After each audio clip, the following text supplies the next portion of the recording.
नमस्कार प्यारे साथियों। स्वागत है एक बार फिर से यूनिक ज्ञान के इस प्लेटफॉर्म पर आप सभी का। आज हम बात करने वाले हैं राष्ट्रीय आंदोलन की। और राष्ट्रीय आंदोलन को विभिन्न स्पेशली जो आपके सिलेबस में मेंशन है कि विभिन्न नेताओं के नेतृत्व में किस प्रकार से राष्ट्रीय आंदोलन हुआ। और हमारे सिलेबस में लगभग 5 नेता है अपने राष्ट्रीय आंदोलन से संबंधित। आज हम पहले नेता पढ़ने वाले हैं जवाहरलाल नेहरू। अच्छा, इसके अलावा मैं बता दूं आपको क्या क्या हम पढ़ने वाले हैं भविष्य में। हम पढ़ेंगे बाबा साहब भीमराव अंबेडकर को। इसके अलावा पढ़ेंगे हम वल्लभ भाई पटेल को, मौलाना आजाद को, और एक अंतिम नेता हम पढ़ेंगे गांधी जी को। ठीक है, तो गांधी जी वाला सेक्शन थोड़ा बड़ा होगा, 2 या 3 लेक्चर्स में वो कंप्लीट होगा। तो आप जो है इन नेता जो छोटे छोटे नेता हैं उनको पहले कर लेते हैं अपन कवर, और फिर लास्ट के 2-3 लेक्चर्स में अपन गांधी जी को कंप्लीट करेंगे। तो आज शुरू करते हैं अपन जवाहरलाल नेहरू के नेतृत्व में किस प्रकार से राष्ट्रीय आंदोलन में इन्होंने अपनी महत्वपूर्ण भूमिका निभाई, और उस बारे में जो है हम इनके विभिन्न जो महत्वपूर्ण घटनाएं हैं जिनसे आपके एग्जाम में प्रश्न पूछे जा सकते हैं, उन सब चीजों को अपन एक बार डिटेल में डिस्कस कर लेते हैं। चलिए शुरू करते हैं। सबसे पहले इनके आरंभिक जीवन से संबंधित प्रश्न बन सकते हैं। जन्म हो रहा है इनका 14 नवंबर 1889 को। ठीक है, कहां हो रहा है? अपने इलाहाबाद उत्तर प्रदेश में। तो इलाहाबाद के उत्तर प्रदेश में इनका जन्म होता है 14 नवंबर 1889 को। इसके अलावा इनके लिए जो महत्वपूर्ण इनकी बात है, इनके पिताजी सम पंडित मोतीलाल नेहरू, ये भी राष्ट्रीय आंदोलन से संबंधित व्यक्ति थे। और इनकी अपना इनका एक जो है बहुत बड़ा ओरा था, उस समय बहुत बड़े पॉलिटिकल लीडर के तौर पे उभर कर आए थे। इसके अलावा इनकी माताजी स्वरूप रानी, इन्होंने इनको बहुत अच्छी परवरिश दी, और इसी की वजह से जो है इनमें शुरुआत से ही जो है राष्ट्रवादी गतिविधियों में जो है इनकी संलिप्तता दिखाई देती है अपने को। इनकी जो शिक्षा है वो ट्रिनिटी कॉलेज कैम्ब्रिज में हुई है, लंदन में। और एलएलबी इन्होंने इंटर टेम्पल कॉलेज लंदन से की है। तो मतलब दोनों जो इनकी बैचलर्स और मास्टर्स जो है ना लगभग, या फिर एलएलबी, ये सारी जो एजुकेशन है क्वाइड एजुकेशन, वो सब कैम्ब्रिज विश्वविद्यालय से हुई है लंदन में। ठीक है, तो ये एक महत्वपूर्ण बात है। इसके अलावा 1912 में इन्होंने वकालत की है भारत से, और 1916 में इनका विवाह हो जाता है कमला देवी नेहरू से।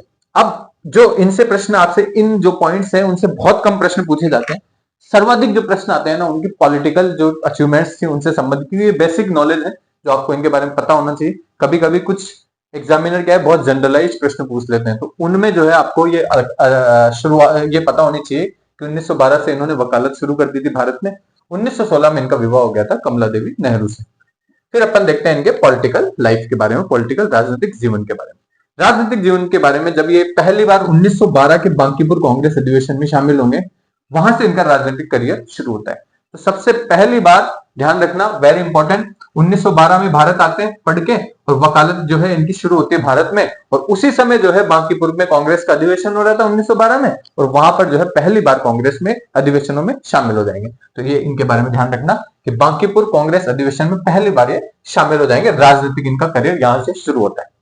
उसके बाद जो इनकी महत्वपूर्ण उस समय जो है 1916-17 में हमने देखा है कि एनी बेसेंट का होम रूल मूवमेंट बहुत जोरों शोरों से चल रहा था, पूरे भारत में यूनिफिकेशन का काम कर रहा था। ठीक है, और उसी समय जो है ये home rule league, home rule आंदोलन जो तिलक द्वारा भी चल रहा था, एनी बेसेंट द्वारा भी चल रहा था। तो ये एनी बेसेंट वाले तिलक जो होम रूल आंदोलन है उसमें शामिल हो जाते हैं 1917 में। ध्यान रखना, उनके पिताजी 1916 में ऑलरेडी होम रूल लीग से जुड़े हुए थे, मोतीलाल नेहरू, और उसके बाद 1917 में ये भी जवाहरलाल नेहरू भी होम रूल लीग से में शामिल हो जाते हैं, एनी बेसेंट के नेतृत्व में जो होम रूल लीग चल रही है पूरे भारत में। फिर अपन देखते हैं 1919 में रोलेट एक्ट आता है, और रोलेट एक्ट का विरोध करते हैं अपने गांधी जी 1919 में सबसे पहले। तो जब गांधी जी 1919 में रोलेट एक्ट का विरोध करेंगे, उस समय गांधी जी के प्रति आकर्षित होते हैं। ठीक है, किसके प्रति आकर्षित होते हैं? गांधी जी के प्रति। और रोलेट एक्ट के बाद जो है ये गांधी जी के पूरे तरीके से जो है सानिध्य में आ जाते हैं, और वहां से जो है गांधी जी के नेतृत्व में जो है इन्होंने राष्ट्रीय आंदोलन को जो है देखना शुरू कर दिया था। और 1919 में रोलेट एक्ट के समय भी जो है गांधी जी के साथ जुड़े हुए थे। उसके बाद असहयोग आंदोलन चलेगा, और असहयोग आंदोलन में भी ये गांधी जी को, और गांधी जी की किस भूमिका की वजह से इनको पसंद आए थे, ये थी इनकी शांतिपूर्ण और अहिंसक नीति। तो गांधी जी के आंदोलन की जो शांतिपूर्ण और अहिंसक नीति थी उनके प्रति काफी ज्यादा इंफ्लुएंस महसूस करते हैं, और वहां से जो है गांधी जी के जो राष्ट्रीय आंदोलन है उनका हिस्सा बन जाते हैं, और वहां पे राष्ट्रीय आंदोलन को ज्वाइन कर लेते हैं। तो ये बात बहुत इंपॉर्टेंट, ध्यान रख लेना कि किसके बाद ये जो है गांधी जी के विचारधारा के जो साथ जो है राष्ट्रीय आंदोलन में हिस्सा लेना शुरू कर देते हैं नेहरू। तो किसके बाद शुरू होते हैं? रोलेट एक्ट के बाद। ठीक है, ध्यान रखना, रोलेट एक्ट के बाद। अधिकतर नेता उसी समय गांधी जी के सानिध्य में आए थे रोलेट एक्ट के बाद। उसके बाद अपन देखते हैं 1919-20 में असहयोग आंदोलन शुरू होता है, और असहयोग आंदोलन में स्वदेशी का प्रचार करना शुरू कर देते हैं 1919 में। अब असहयोग आंदोलन में शामिल हो जाते हैं कौन? अपने जवाहरलाल नेहरू, पंडित जवाहरलाल नेहरू असहयोग आंदोलन में शामिल हो जाते हैं, स्वदेशी को जो है अख्तियार करना शुरू कर देते हैं। और स्वदेशी को अख्तियार करते हुए जो पहले एकदम अंग्रेजों की तरह सूट बूट पहने रहते थे नेहरू, उन्होंने अपनी जो दिनचर्या है, उन्होंने अपने कपड़े हैं वो सब चेंज कर दिए। अब पहन रहे हैं नेहरू खादी कुर्ता और गांधी टोपी। ठीक है, तो गांधी नेहरू जी की जो पर्सनैलिटी है उसमें अंग्रेजी कपड़ों की जगह देशी कपड़े कब आ गए थे? ये आ गए थे अपने स्वदेशी आंदोलन असहयोग के दौरान जो आया था उसी समय। स्वदेशी असहयोग के समय बहुत सारे पैरेलल मूवमेंट खड़े हो गए थे उस समय। ठीक है, बहुत सारे छात्र जो है स्वदेशी की मांग करते हुए नजर आते हैं और इसी के तहत बहुत सारे स्कूल्स बनते हैं, कॉलेजेस बनते हैं। उसी तरीके से वकील जो है वकालत छोड़ के जो है स्वदेशी असहयोग आंदोलन में शामिल हो रहे हैं। बहुत सारी चीजें होती है, अपन गांधी जी के वाले सेक्शन में अपन को इसको बहुत डिटेल में देखेंगे। और उसी समय जो है स्वदेशी का इन पर क्रेज चढ़ता है और खादी कुर्ता और गांधी टोपी पहन लेते हैं और मंगी कपड़ों की जो विदेशी वस्तुएं होती है, विदेशी कपड़े होते हैं, उनकी होली जला देते हैं। और इसी तरीके से जो है इसी जुर्म में स्वदेशी मूवमेंट में शामिल होना, असहयोग आंदोलन में शामिल होने के जुर्म में प्लस कपड़ों की होली जलाने के जुर्म में इनको जो है गिरफ्तार कर लिया जाता है। और उसी समय जो है पहली बारी गिरफ्तारी होती है, लखनऊ जेल में जाते हैं।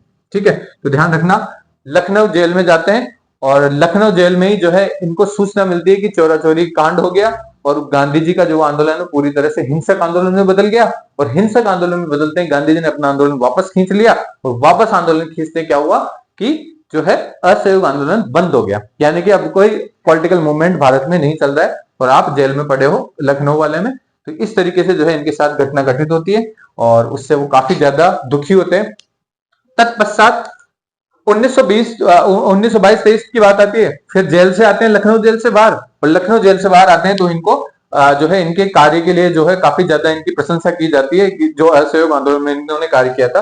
तो उस समय जो है अखिल भारतीय कांग्रेस समिति हुआ करती थी, उस कांग्रेस समिति के महासचिव इनको चुन लिया जाता है। तो 1923 में ध्यान रखना एक इंपॉर्टेंट रोल दिया जाता है इनको, सबसे पहला पॉलिटिकल इंपॉर्टेंट रोल कहां मिलता है इनको? 1923 में अखिल भारतीय कांग्रेस समिति के महासचिव के रूप में। तो ध्यान रखना, महासचिव बना दिया जाता है इनको 1923 में। उसके बाद क्या होता है? 1924 में इनके पिता 1923 के आसपास ही इनके पिताजी मोतीलाल नेहरू और सीआर दास, इन्होंने जो है एक पॉलिटिकल पार्टी का निर्माण किया और उस पॉलिटिकल पार्टी ने ये डिसाइड किया कि हम जो है भारत में जहां जहां भी इलेक्शन होंगे वहां पर जो है हम इलेक्शन में नॉमिनेशन भरेंगे और वहां पर जो है अंग्रेजी सरकार के का जो असहयोग आंदोलन है ना अंग्रेजी सरकार का, वो अपन कहां लेके जाएंगे? पार्लियामेंट तक लेके जाएंगे, विधानसभाओं तक लेके जाएंगे और जितने भी इलेक्शन की यूनिट्स हैं वहां तक लेके जाएंगे।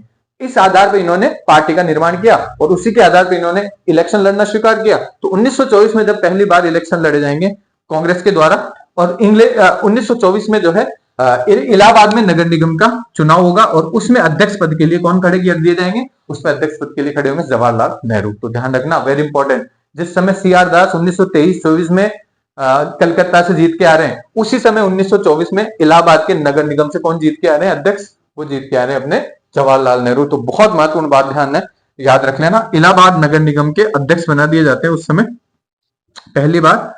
और उसके बाद जो है 1926 में देखते हैं अपन कि सब जगह के नगर निगम के महापौरों ने जो है अपना इस्तीफा ही दिया है और उसका जो प्रमुख जो रीजन था वो था कि ब्रिटिश सरकार उनके साथ सहयोग नहीं कर रही थी। ठीक है, ये चाह रहे थे कुछ पॉलिसी लेके आना देश की समृद्धि में, देश के कार्य के प्रगति में, तो उसमें जो है ब्रिटिश अधिकारी जो है वो इनको सहयोग नहीं दे रहे थे और इस वजह से ब्रिटिश अधिकारियों से सहयोग न मिल पाने के कारण लगभग भारत के अपन ने देखा है कलकत्ता के महापौर से भी वो इस्तीफा दे देते हैं सीआर दास, और सीआर दास शायद 1925 में एक्सपायर हो जाएंगे, इस वजह से भी इस्तीफा दे देंगे। 1925 में शायद सीआर दास चले गए थे, लेकिन भारत के अलग अलग जगह से अलग अलग कोने पे जो है महापौरों ने इस्तीफे दिए हैं। तो इस समय ये भी ध्यान रख लेना कि 1926 में त्यागपत्र दे दिया जाता है ब्रिटिश अधिकारियों के असहयोग के रवैयों को देखकर। ठीक है, तो ये भी ध्यान रख लेना जवाहरलाल नेहरू के बारे में, ये इंपॉर्टेंट फैक्ट है। फिर क्या हुआ 1926 में?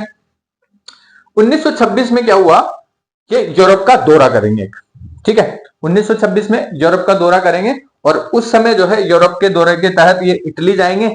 इटली में बेनिटो मुसोलिनी उस समय आ गया था पावर में और बेनिटो मुसोलिनी ने इनको इनवाइट किया कि आओ मिलने, इन्होंने साफ मना कर दिया, मुसोलिनी से मिलने से मना कर दिया। तो बहुत ध्यान रखना कि भारत के किस लीडर ने, किस पॉलिटिकल लीडर ने इटली के प्रधानमंत्री बेनिटो मुसोलिनी से मिलने से मना कर दिया था, इटली के तानाशाह से मिलने से मना कर दिया था?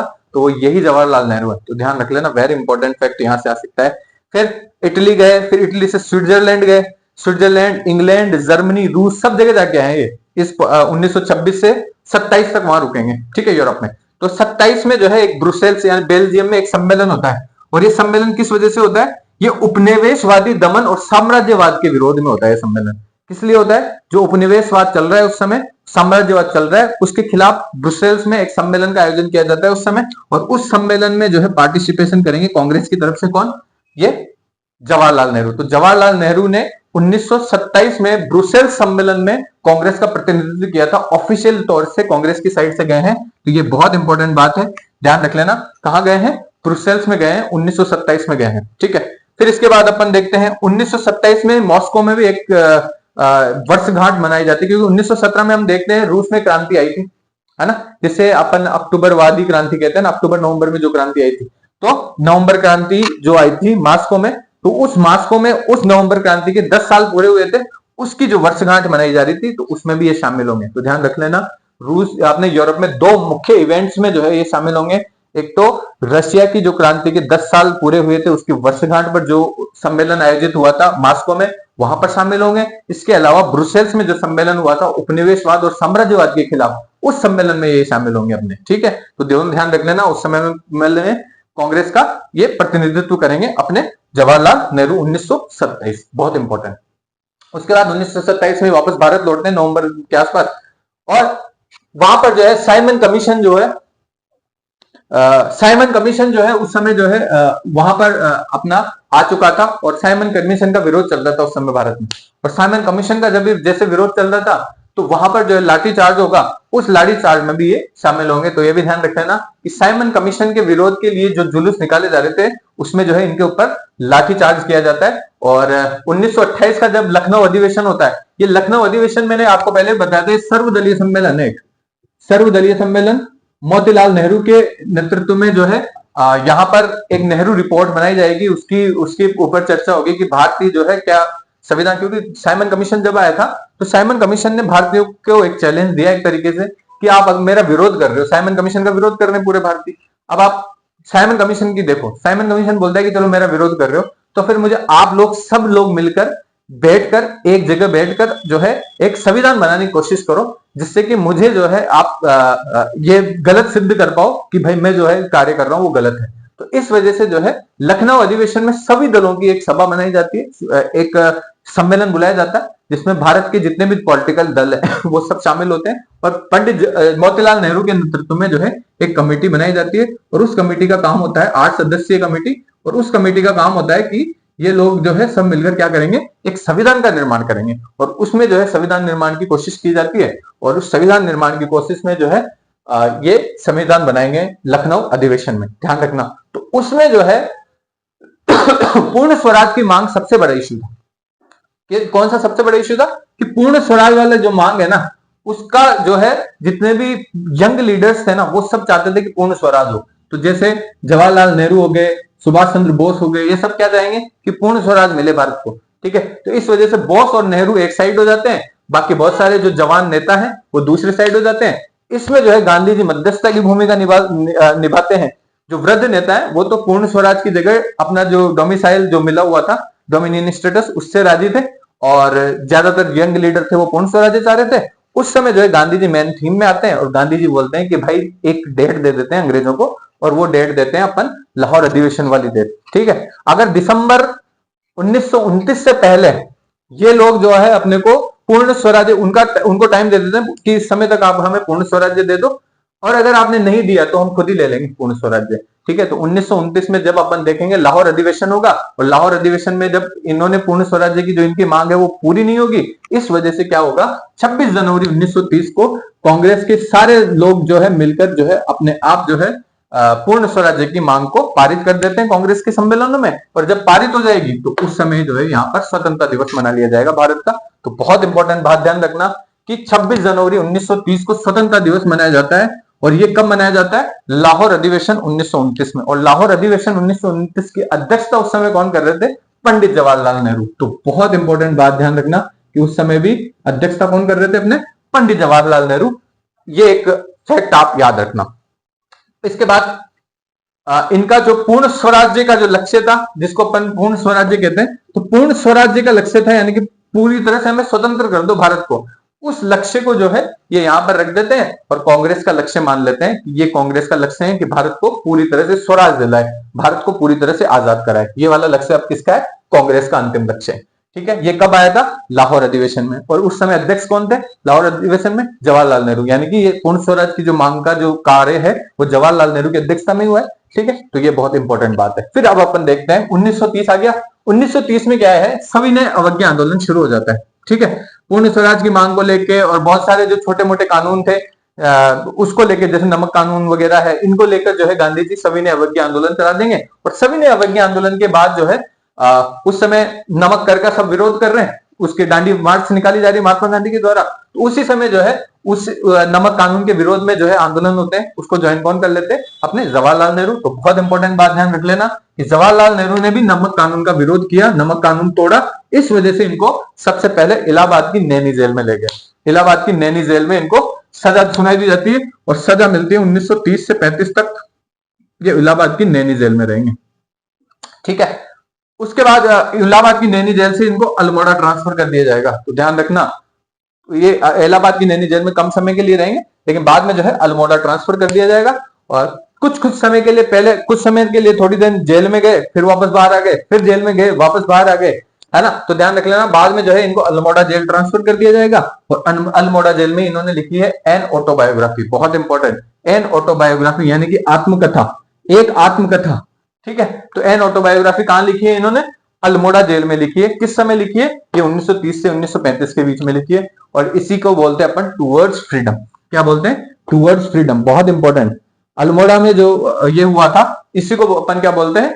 Towards freedom and autobiography. यहां पर इन्होंने अपनी आत्मकथा लिखी है इस नाम से। ठीक है, फिर अपन देखते हैं 1936 में, फिर जैसे ही बाहर आते हैं 1935 में, तो 36 में वापस यूरोप टूर। और यूरोप टूर के तहत क्या किया उन्होंने? 1936 में लंदन गए। 1938 में स्पेन में क्या है, गृह युद्ध चल रहा था उस समय।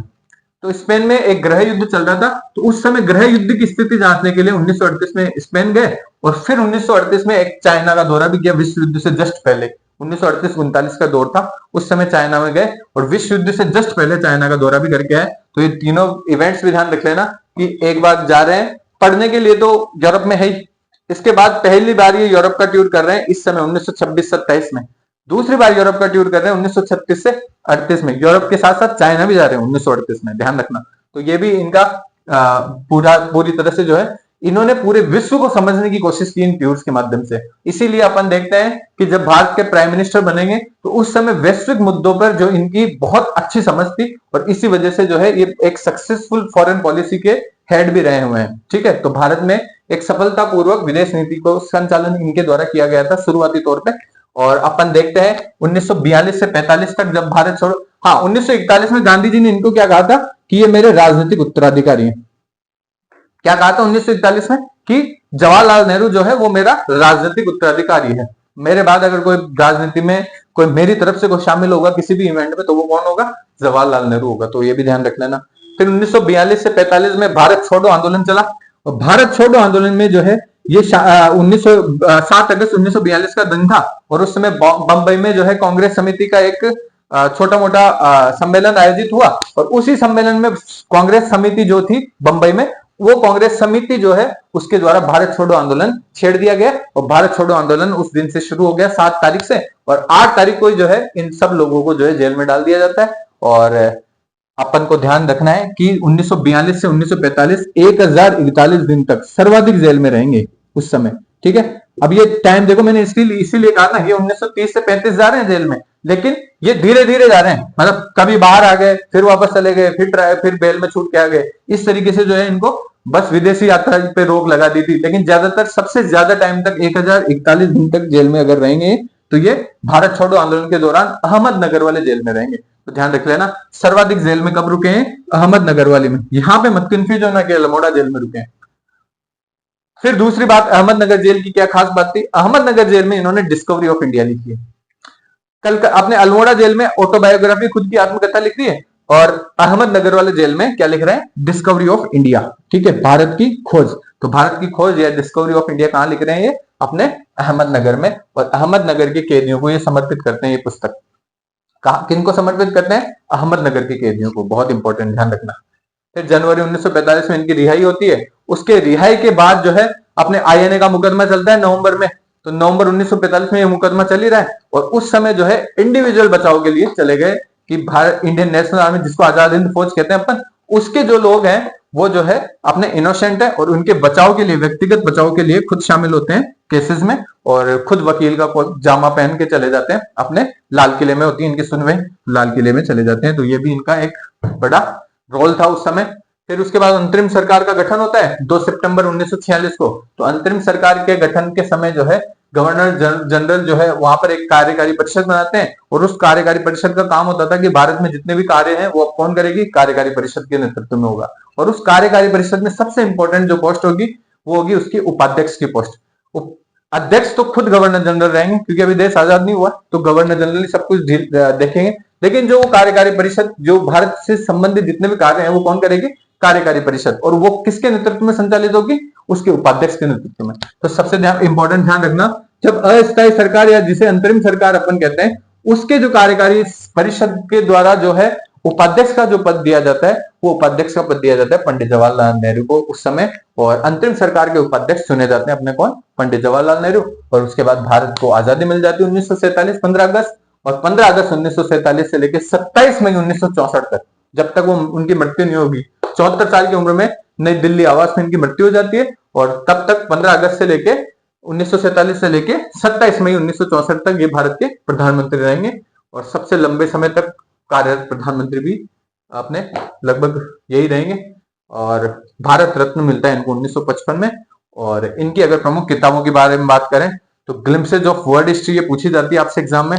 ये एक्चुअली क्या किया था इन्होंने, इंदिरा गांधी को काल्पनिक मान के अपनी पुत्री के नाम पे, वो अभी समझदार नहीं थी लेकिन अपनी पुत्री के नाम पे जो इन्होंने पत्र लेखन का कार्य किया था, और उसी को जो है बाद में कंपाइल करके पब्लिकेशन कर दी गई थी। इसलिए इनकी किताब का नाम है ग्लिम्पसेज ऑफ वर्ल्ड हिस्ट्री।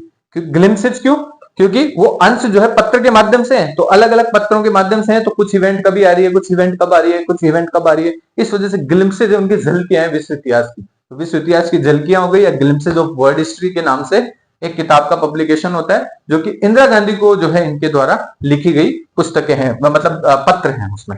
फिर अपन देखते हैं a bunch of odd letters भी इनकी है, राजनीति से दूर भी इनकी है, इतिहास के महापुरुष, राष्ट्रपिता, महात्मा गांधी पे ये राष्ट्रपिता के नाम से दो।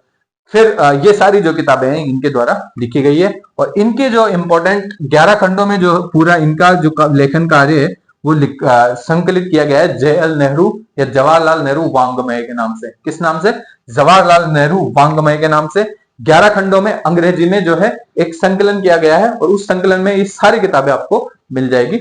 और ये था अपने जवाहरलाल नेहरू का सारा योगदान भारत के राष्ट्रीय आंदोलन में। फटाफट से इसका एक बार क्विक रिवीजन कर लेते हैं। 14 नवंबर 1889 को इलाहाबाद यूपी में जन्म होता है। पंडित जवाहरलाल नेहरू जो है वो, उनके पिताजी का नाम था पंडित मोतीलाल नेहरू, माताजी का नाम था स्वरूप रानी, पत्नी का नाम था कमला देवी, और शिक्षा इनकी हुई है कैम्ब्रिज लंदन से। ठीक है, तो ये ध्यान रखना। 1912 में वकालत करने भारत में आ गए। उसी समय जो है बांकीपुर कांग्रेस अधिवेशन में पहली बार शामिल हो जाएंगे। 1917 में होम रूल लीग में एनी बेसेंट के नेतृत्व में शामिल हो जाएंगे। 1919 में रॉलेट एक्ट का विरोध करेंगे गांधी जी के साथ मिलके, और उसी समय गांधी जी इनको आकर्षित करेंगे, और वहां उनके शांतिपूर्वक और अहिंसक जो आंदोलन है उनकी कार्यविधि को ये बहुत ज्यादा प्रशंसा करने लगेंगे। और 1919-20 में असहयोग आंदोलन के दौरान स्वदेशी अपनाते हैं, और स्वदेशी के तहत अंग्रेजी कपड़ों की जो है होली जला दी जाती है, और उसी में इनको जेल ले जाया जाता है, और जेल हो जाती है लखनऊ वाली जेल। और उसी समय स्वदेशी से इंस्पायर होकर इन्होंने जो है खादी कुर्ता पजामा पहनना शुरू कर दिया, और गांधी टोपी लगानी शुरू कर दी। फिर देखते हैं अपन लखनऊ जेल में जो है इनको चोरा चोरी का जो घटना हुई थी उसकी जानकारी प्राप्त होती है। और उस समय 1923 में जब लखनऊ जेल से वापस आएंगे तो कांग्रेस की भारतीय कांग्रेस समिति, अपने अखिल भारतीय कांग्रेस समिति होते हैं, उस समिति के महासचिव इनको नियुक्त कर दिया जाता है। 1924 में जब चुनाव लड़ेंगे इलाहाबाद नगर निगम का, तो वहां पर अध्यक्ष का पद मिल जाता है। 1926 में जो ब्रिटिश अधिकारी है वो सहयोग नहीं करेंगे तो त्याग पत्र देके आ जाएंगे। 1926 में यूरोप दौरा होगा। उस यूरोप दौरे के दौरान इटली, स्विट्जरलैंड, इंग्लैंड, जर्मनी, रूस, ब्रुसेल्स सब जगह जाएंगे। 1927 में ब्रुसेल्स या बेल्जियम में सम्मेलन जो होगा वो सम्मेलन किसके लिए होगा? उपनिवेशवाद के दमन और साम्राज्यवादी विरोध के लिए होगा वो सम्मेलन। उसका जो है कांग्रेस की तरफ से जो है उसका प्रतिनिधित्व करेंगे। उसके बाद 1927 में मॉस्को में रूसी क्रांति के 10 साल की वर्षगांठ मनाई जा रही थी, उसमें भी शामिल होंगे। 1927 में साइमन कमीशन का विरोध में जो जुलूस निकलेगा उसमें जो है लाठीचार्ज जो होगा उसमें भी इनको लाठियां पड़ी। 1928 में लखनऊ अधिवेशन में सर्वदलीय सम्मेलन जो होगा मोतीलाल नेहरू की अध्यक्षता में, उसमें जो है पूर्ण स्वराज्य की मांग करेंगे कौन? नेहरू। 1929 में लाहौर अधिवेशन होता है, लाहौर अधिवेशन के अध्यक्ष बनाए जाएंगे और 26 जनवरी 1930 को स्वतंत्रता दिवस जो है ये मनाकर जो है पूर्ण स्वराज जो है कांग्रेस का लक्ष्य घोषित कर देंगे। तो ये भी एक इंपॉर्टेंट इनका योगदान है। 1930 में जब सविनय अवज्ञा आंदोलन चलेगा उस समय जो है इनको जेल हो जाती है नमक कानून का विरोध करने के उपलक्ष्य में, और उस जेल उनको जेल के तौर पे सबसे पहले इलाहाबाद की नैनी जेल में रखा जाता है, बाद में उनको अल्मोड़ा जेल में ट्रांसफर कर दिया जाता है। एन ऑटोबायोग्राफी नाम की जो अपनी आत्मकथा है जिसको अपन टुवर्ड्स फ्रीडम भी कहते हैं, ये जो है अल्मोड़ा जेल में लिखी गई है। उसके बाद जो है जब ये जेल से बाहर आते हैं तो 1936 में लंदन चले जाएंगे, 38 में स्पेन के गृह युद्ध का दौरा करेंगे और 38-39 में अपने चीन का भी दौरा करेंगे। उसके बाद 1941 में गांधी जी ने इनका राजनीतिक उत्तराधिकारी घोषित कर दिया था। 1942 से 45 तक भारत छोड़ो आंदोलन में शामिल होंगे और ये जो है इसी समय जो है अपनी सबसे लंबी जो जेल की सजा है वो काट के आएंगे 1041 दिन की, वो अहमदनगर में काट के आएंगे, अहमदनगर जेल में। और उसी जगह वहां पर डिस्कवरी ऑफ इंडिया नाम से अपनी पुस्तक लिखेंगे जो अहमदनगर के कैदियों को समर्पित कर देंगे। ठीक है, तो ध्यान रख लेना। फिर अपन देखते हैं जनवरी 1945 में जब इनकी रिहाई हो जाती है, फिर आईएनए का मुकदमा चलता है नवंबर 1945, और नवंबर 1945 में लाल किले में खुद चले जाते हैं अपना वकील का चोगा पहनकर इनके आईएनए के अधिकारियों को बचाने के लिए वहां पर लाल किले पे। ठीक है, फिर उसके बाद अंतरिम सरकार का गठन होता है। तो 2 सितंबर 1946 को जो है खुद अध्यक्ष तो गवर्नर जनरल बनेंगे और कार्यकारी परिषद जो होती है उसके उपाध्यक्ष चुन लिए जाते हैं अपने जवाहरलाल नेहरू। और स्वतंत्र भारत के पहले प्रधानमंत्री भी कौन होते हैं? जवाहरलाल नेहरू। 15 अगस्त 1947 तक 27 मई 1964 तक 74 वर्षीय नेहरू जो है अपने नई दिल्ली के आवास में ही जो है 27 मई की तारीख को जो है अपने चले जाते हैं दुनिया से, और इस पूरे समय तक ये भारत के प्रधानमंत्री रहते हैं। और इनको 1955 में भारत रत्न भी मिला हुआ है। और 14 नवंबर 1889 की डेट पे इनका जन्म हुआ था, तो 14 नवंबर को बच्चों के प्रति इनका प्रेम बहुत अधिक था, इसलिए इसको मनाया जाता है अपने को बाल दिवस के नाम से। तो ये भी आपसे प्रश्न पूछा जा सकता है, तो बाल दिवस का भी याद रख लेना, 14 नवंबर बाल दिवस। ठीक है, तो ये था अपना जब पंडित जवाहरलाल नेहरू। और इसके बाद हम जो है अपने जो 4 नेता बचे हैं वो 4 नेता भी नेक्स्ट अपन कंप्लीट कर लेंगे। आपको हमारे लेक्चर्स कैसे लग रहे हैं आप कमेंट सेक्शन में हमें जरूर बताइएगा। आप सभी का अपना कीमती वक्त देने के लिए बहुत बहुत धन्यवाद। Thank you so much. जय हिंद।